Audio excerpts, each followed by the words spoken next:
Ang dadamo talaga problema sa bike ni Idol mga guys. So, bagili ko pa lang daw. Hindi na ko gusto gidya nga magdugay pate.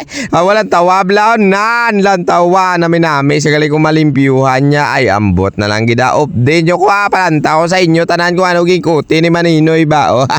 Hello mga morning sa inyo mga guys. No po ngayong adlaw meron tayo bisita isang binso nga skad mga guys. Bao grabe na ba po problema niyo. Ipatako dyan ang iya nga shifter mga guys. Kaya daw hindi naman namin ang iya daan. Tapos latawa utod-utod ang iya ispok te ambal ni Idol. Kay man arinad lang de bungkaga na lang daw lalimbyuhin na lang dapat limpyuhan. Kaya daw pamatsyag ko ka kinargar naman. Gago! So nung niliso ko pala mga guys no, ang iya nga mga crankset. Tapos ang iya nga gulong-gulong. Pamatsyag ko talaga medyo hindi na maganda. Ang iya nga mga biring-biring. Tapos mga guys no, hindi ko pala nambal sa inyo. Ang iya nga wheel set o tawag natin gulong-gulong ay ano gali na ball bearing. Ang iya nga hub nga gamit. So ambal ko sa iya, i-replace ko lang lahat na mga dapat replacean na bulitas. Tapos ang imo dayon nga pre mamaya ate hugasan ta ba. Lipay-lipay sa ba? Sana Pag si Mano nga mga guys no, na sinterlock bala ang hambal ko sa inyo ay ball bearing talaga yan. Oo, kapin pagid mga sinang una. Pero sa mga bago subong nga jor bala nga mga micro spline. Oo, bearing na sa. Pero hambalon ta ka mga daan nga ang daan ni basta daan gane lintig. Gago! Di bulitas wala tawa na prehab tapos yung labas niya puro bulitas na. So ito na matapos ko na mga guys bungkagin no, siyempre washing naman tayo piswitan ko todo tubig ti man kakas mga kikis ang animalya. Tapos mga guys no, ang iya nga rear driller tapos ko limpyuhan blang iya tong mga pisa-pisa. Ang rear driller naman binuksan ko and then piniswitan ko rin na WD basta abalaan nyo na. Wow.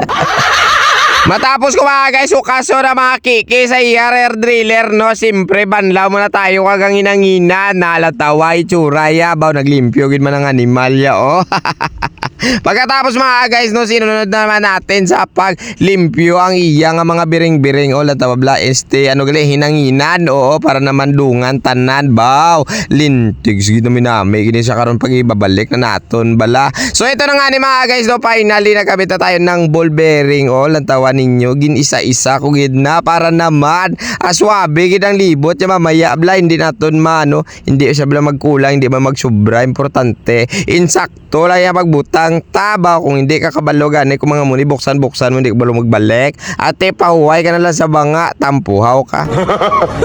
So bago natin takpan mga guys ang iya po itong bracket na XT no, siyempre nilagyan muna natin na papadanlog. Tapos dito naman tayo sa iya nga rear driller mga guys gingkakod ko na tapos imbutangan tas ang mais nga pula para namin gid sa baw grabe dasig-dasig lang ako nubra ba.